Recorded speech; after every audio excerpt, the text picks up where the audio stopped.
All right, good morning.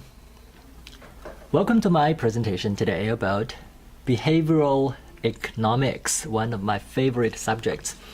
In this presentation, I'll first give you an overview of behavioral economics, and then I'll take you through a series of studies and experiments around two of the most important concepts in behavioral economics research, namely loss aversion and present bias. Finally, I'll discuss the real-life application of these theories and insights from behavioral economics. So, first of all, what is behavioral economics? Simply put, behavioral economics is the intersection between economics and psychology. If you look at the bubble on the left, economics, for many years, economics assumed that all economic participants were rational beings. Following this premise, you would say that a rational person will always make decisions that lead to optimization. In other words, economics starts with the assumption that everyone behaves in a way that creates the greatest benefit or profit for themselves. But behavioral economics, on the other hand, combines economics with psychology. It's all about how people's decision-making departs from this rationality assumption. Here I use the word depart from rationality without necessarily meaning that people's behaviors are in any way wrong or misguided. Because in a sense, if you behave in a certain way, that behavior kind of justifies itself. When you think about it, economics as an academic subject has been around for a little over 2 centuries. Yet human behavior has a much longer history than that, which can be measured in millions of years. In fact, some of the behavioral tendencies that we'll discuss today can actually be attributed to evolutionary explanations. I will come back to this point later. So in a nutshell, if there's one word that defines behavioral economics, it is irrationality. Well, let's start with the history of behavioral economics. In the early days of economics, you all know Adam Smith and his famous book, The Wealth of Nations, published in 1776. In The Wealth of Nations, Adam Smith argued that individuals are all self-interested, every man for himself, really. And as a result, the system of economy, or the system of a capitalistic economy, to be precise, is a series of cost-benefit analysis. The Wealth of Nations was published in 1776, which can be roughly seen as the beginning of economics as a real modern academic subject.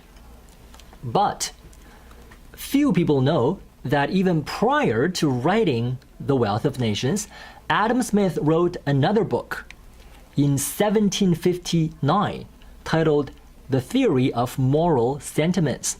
In this book, Adam Smith, the same author, actually analyzed the role of irrational behaviors in the decision-making process.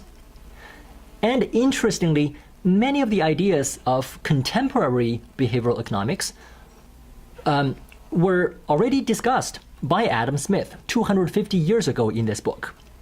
In other words, what I'm trying to say is the idea of irrational decisions has been a part of economics since its inception.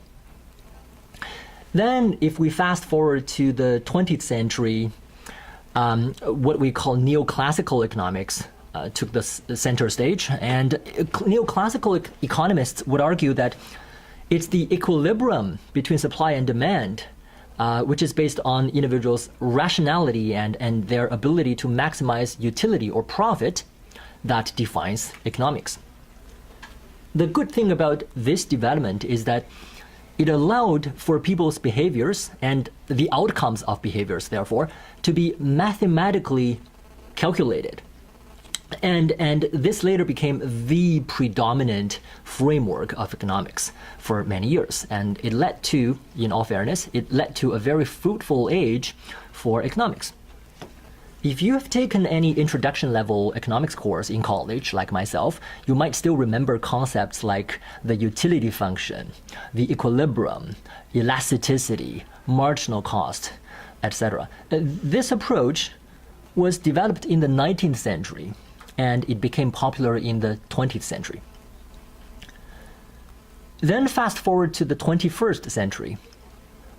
After the 2008 financial crisis, more and more people raised this question of why is it that mainstream economists all failed to predict the first financial crisis of this century?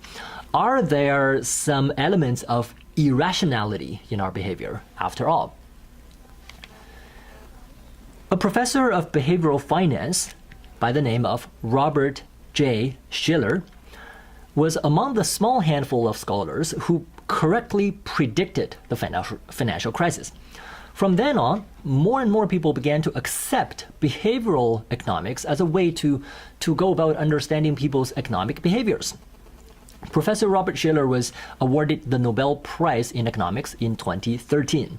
And later in 2017, Professor Richard Thaler from the University of Chicago was awarded the Nobel Prize in Economics, again, for his contribution to behavioral economics. These distinctions brought the subject of behavioral economics into the spotlight, and as of today, a total of 6 Nobel Prizes for economics have been awarded for behavioral research. That's a brief review of history, and now, next I'll walk you through 2 of the most important insights into how people's behaviors are irrational, as we call it. The first one is known as loss aversion. Loss aversion refers to the fact that we hate losses. And oftentimes we hate losses more than we should hate losses. What do I mean by that? Because it seems that 1 unit of loss makes us unhappy to a greater extent than 1 unit of gain would make you happy. One of the most famous field experiments that proved loss aversion was conducted in an electronics factory in China. And here's how the experiment was carried out. The manager at this factory told the workers that they have a certain productivity target for the next 4 weeks. Everyone was offered a bonus for achieving the target. Then these workers were unaware that they were actually taking part in a research study. They think they are just simply working towards a target on the assembly line. But how it works is that about half of the workers were told that for each week in the next 4 weeks in which they meet the weekly production target, they would earn a bonus of 80 RMB, 80 Chinese yuan, which is roughly 15 US dollars. The other half of the workers were told that they were already approved for a bonus of 320 RMB for all 4 weeks. However, in the next 4 weeks, every time their performance failed to meet that weekly target, 80 RMB would be deducted from their bonus. All right, are we on the same page? If you think about it, the economic incentives offered to the 2 groups are identical. Because if you are a worker, you meet the target in all 4 weeks, you get 320 RMB. If you don't meet it in any of the 4 weeks, you get nothing. If you meet 1, 2, or 3 weeks, you get somewhere between 80 RMB and 240 RMB. So that's the deal. But the incentives were described to the workers differently. For the first group as a bonus contract, and for the second group as a penalty contract. You either get a bonus you think you get a bonus for meeting the target, or in the second group, you get a penalty for not meeting the target. Question: which group do you think did better by the end of the 4 weeks? The bonus contract or the penalty contract? The result was that the average productivity of workers in the penalty condition was about 1% higher than their counterparts in the reward condition or the bonus condition. I know 1% higher sounds like a small difference, but don't forget that economically speaking, the company offered exactly the same bonus to the 2 groups, but achieved this 1 extra % boost in their productivity by framing it differently. In management, if you think of this as a management technique, it's sometimes described as carrots that look like sticks. You use sticks, or you present the incentive as a stick because people react to penalty more strongly, precisely because of what we call loss aversion. Now let's conceptualize this idea of loss aversion with this chart. The horizontal axis is outcome. In other words, how much did you get from something? Positive outcomes are called gains, negative outcomes are called losses. The vertical axis is value, which is the same thing as utility in economics terminology. You can think of it as a measure of how happy did the outcome make you. And then you look at this curve. Even though we didn't put numbers on the graph, just the shape of this curve really touches on a number of very important discoveries. For one, the curve goes up. Your perceived value increases as opposed to decreases with the outcome, and that's obvious. Second, the utility curve is not a straight line. It gradually flattens out on the far left and on the far right. This speaks to what we call diminishing marginal utility, and that's also in line with conventional thinking in economics. Nothing new. The third characteristic of this curve is what I'm really getting at. When you look closely at the central part of the curve, where it hits the point of origin, you'll notice that the positive portion on the right and the negative portion on the left don't seem to have the same slope. It goes down on the left more drastically than it goes up on the right. This is to say that 1 unit of loss has a bigger effect than 1 unit of gain. And that is the main point of loss aversion. People's perception of gains and losses are not symmetrical. In the previous example, for example, with the two groups of workers, for the first group of workers, their reference point is set at 0 bonus. So if they somehow hit the target in a certain week, they have a gain of 80 RMB. But for the second group, their reference point is preset to be 320 RMB because they were told, okay, you already have this bonus, 320 RMB approved. But then if you fail to meet the target in a given week, you lose 80 RMB. You have a negative outcome of negative 80. And I told you that workers in the second group, the penalty contract, worked 1% harder because the loss of $80 RMB just feels bigger than the gain of 80 RMB, which their counterparts are experiencing. And this chart kind of explains why this happens. Now you may ask, why? Why do human beings resent losses so much and so consistently? Some scholars believe that this tendency in our behavior is actually the result of natural selection. Individuals who carry the genes that avoid risks tend to have a better chance of surviving in the wild because they don't expose themselves to as much danger as their risk-taking counterparts would do. So that kind of explains why loss aversion is so embedded in our behavior. All right, I'll pause here for the first half, and then I will come back and discuss other insights from behavioral economics in the second half.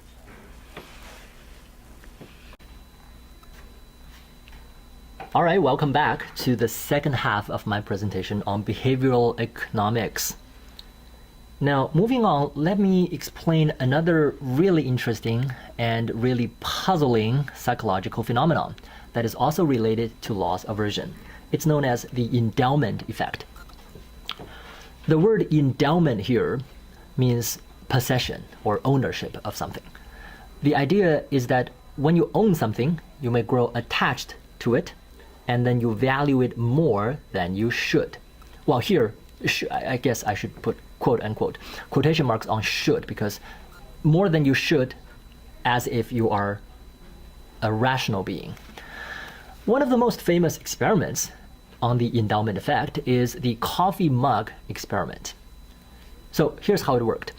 The participants were randomly assigned into two groups. Everyone in the first group were given a coffee mug to start with. They'll say something like, okay, thank you, Mr. So-and-so. Thank you for participating in our research. As a small token of appreciation, please take this coffee mug. This establishes a sense of ownership of the mug, so you feel endowed with the mug to begin with. Subjects in the other group did not receive a mug. And then those with a mug were asked, for how much would you sell it? Those without a mug were asked, how much would you pay to buy one of these mugs? Let's think about this.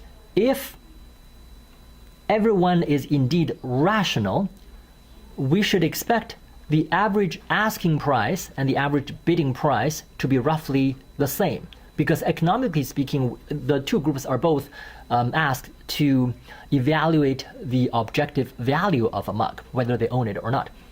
But what researchers actually found was surprising. The sellers asked for an average of $7.12. I assume this is US dollars. And the buyers offered an average of only $2.87. So there's a huge difference by a factor of almost 3. How do we explain this? This can only be explained by the hypothesis that as soon as you own something, you begin to value it more than when you didn't own it.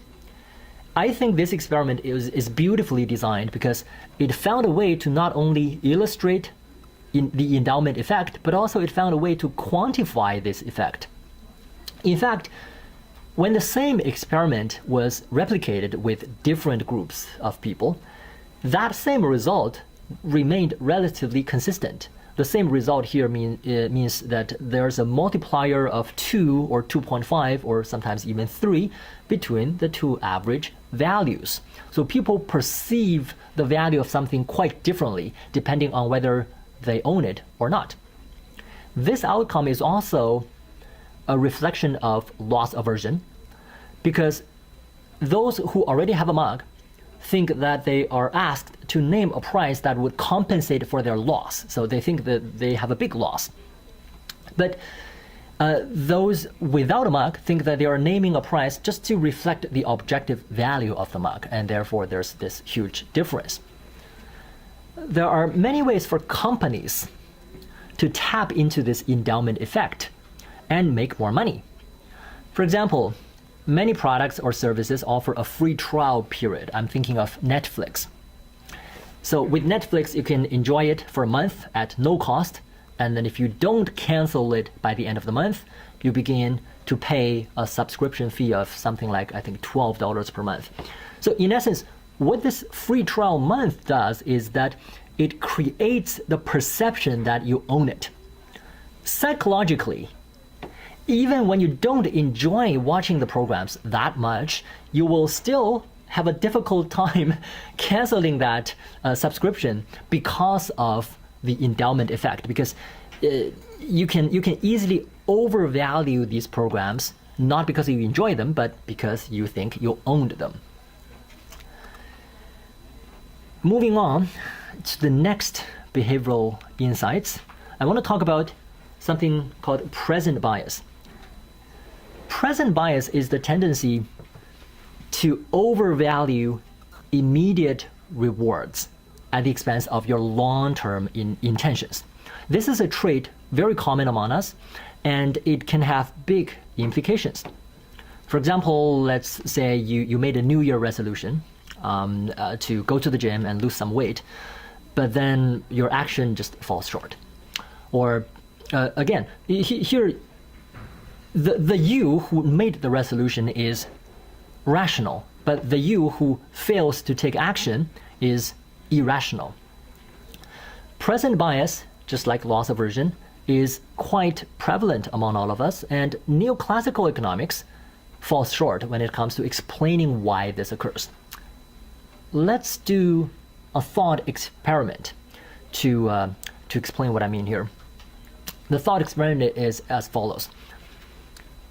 I will give you $1,000 and also give you the option to receive receive the $1,000 in two different installments. You can receive a portion of it today. I'll take T0 for today. And you can take the remaining amount in a year at an interest rate of 5%. Now, how would you split the money? I invite you, including our interpreters, to take a mental note of your answer right now. With $1,000, how do you split it between now and a year from now? Okay, now let's do the same experiment again. $1,000, but now I'm going to ask you to choose to receive part of it 1 year from now with no interest, and the remaining amount 2 years from now at an interest rate of 5%. How would you now divide your money? All right, if you have taken down your answers, let's think about what this is all about. If you are a perfectly rational person, as assumed by neoclassical economists, your choice between these two scenarios should be identical. Because the two problems are identical in the sense that they both involve the decision to split an amount of money between 2 points in time that are 1 year apart. We can note them as T0 and T1 in the first scenario and T1 and T2 in the second scenario. Mathematically, this is exactly the same problem. So essentially, there should be no difference in your decision between the two scenarios. However, what we found in empirical studies is that the amount people allocate to T0 in the first scenario is consistently more than the amount people allocate to T1 in the second scenario. My guess is that for the first scenario, a lot of you would rather receive all of the money or most of the money today rather than wait until next year. But in the second scenario, your framing of the problem is totally different because you'll think, well, I'll have to wait regardless. And if I wait 1 more year, I'll get 5% extra. That's not a bad rate. So I'd rather save most, if not all, of my money for T2 and get the 5% extra. See, this can only be explained by what we call present bias. Again, the idea is that we value instant gratification so much that whenever we have the option to consume something right now, we begin to think irrationally. Hence the name present bias. Present as in live in the present. And I think this theory of present bias can actually explain a lot of what we do that departs from, again, the rationality assumption of economics. We overspend, we procrastinate, you name it. There are many habits in our behavior that are just not rational.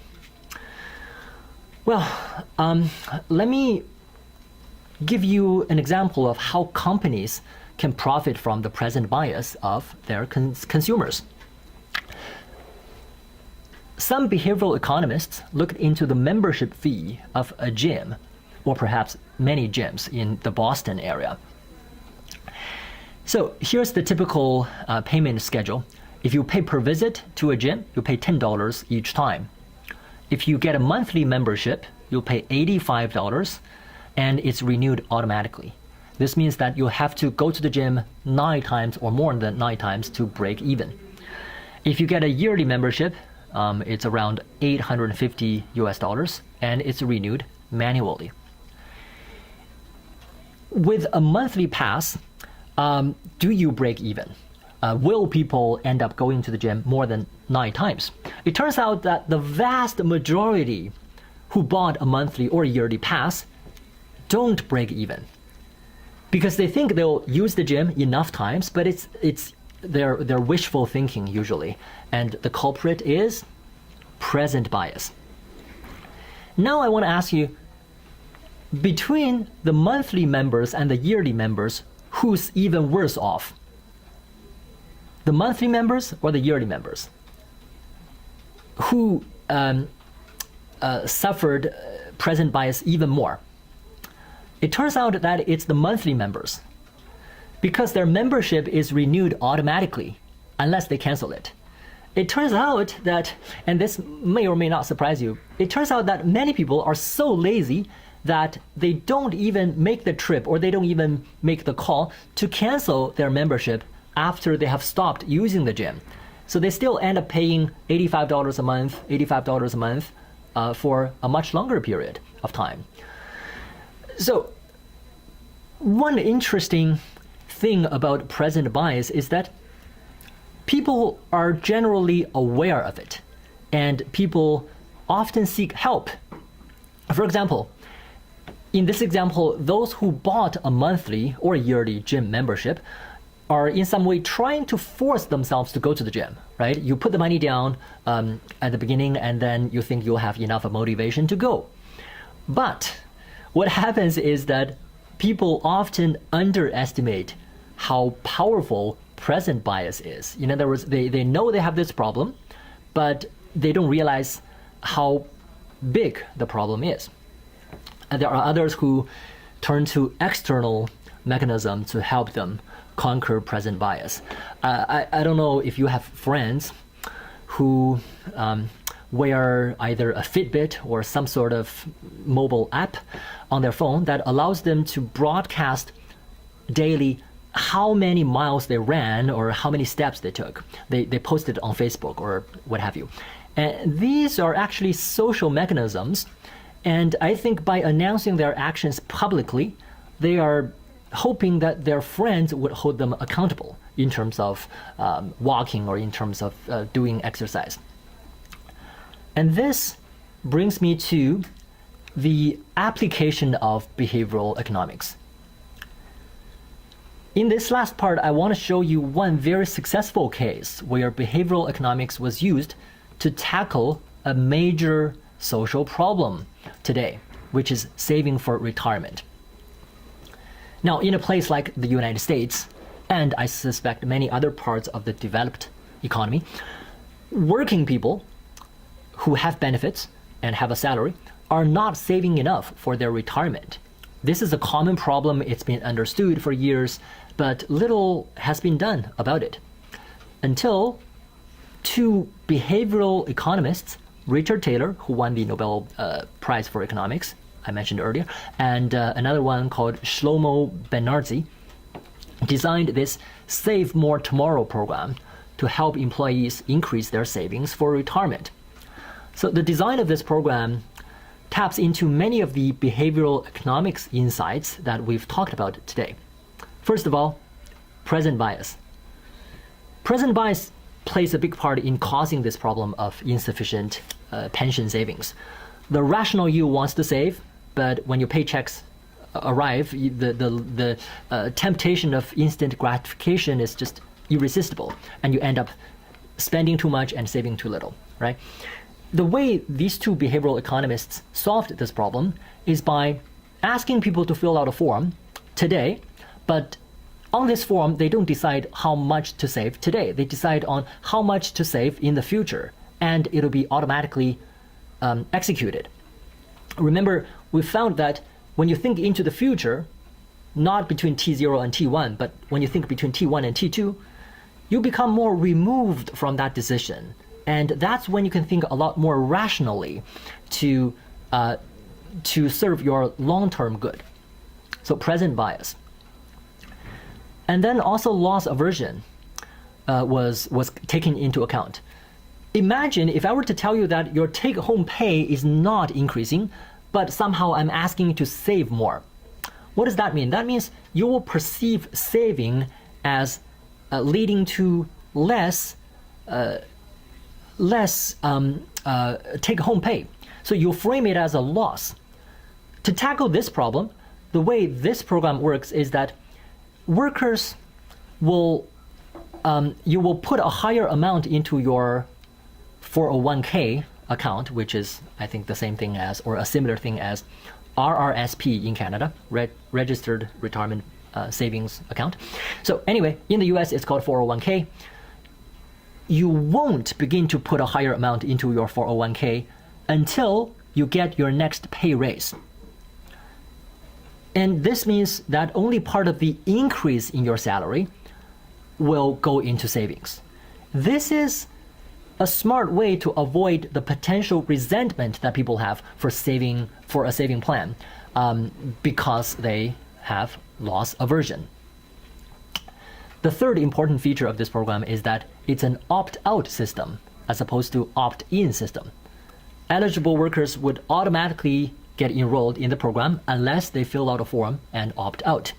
This is really a smart way to use the inertia in people's behavior. Nobody likes filling out forms. So it uses inertia to get more people to join the program.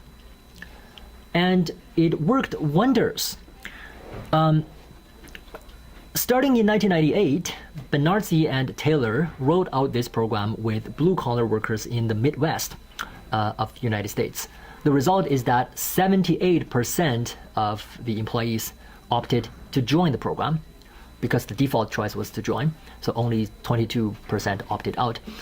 And over the next 40 months, this program helped participating employees to increase their saving from an average of 3% of their income to an average of 14% of the income. That chart is actually roughly shown on the cover of this book.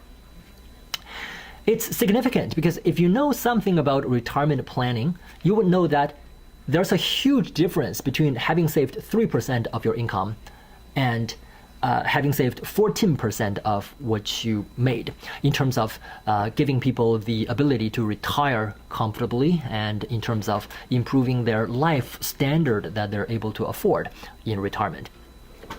So here you probably agree with me that it's a really simple design, but it's incredibly powerful. It tackles the problem from a fundamentally different angle than neoclassical economics would. The conventional view about retirement saving is that in order to incentivize people to save more, you have to offer something. You have to offer something tangible by giving more government subsidy or by offering higher interest rate or higher return on their pension saving to get people to save more. But with behavioral economics, since the cost to implement this plan is very low for the employer or for the government, today about 60% of large companies in the US have put in place some sort of employee benefit plans that resemble this one. Benartzi, one of the co-authors or one of the economists behind this plan, wrote this book, Save More Tomorrow, to explain how the program works and, in a sense, why the program works. He also, by the way, he also gave a TED talk as well. If you just search Save More Tomorrow, you'll be able to watch him explain how this program worked. So again, this is a convincing case where we see how powerful behavioral economics and behavioral finance can be if it's used right. That also concludes my presentation today. Thank you for listening, and thank you to our interpreters who worked hard in the booths. Thank you.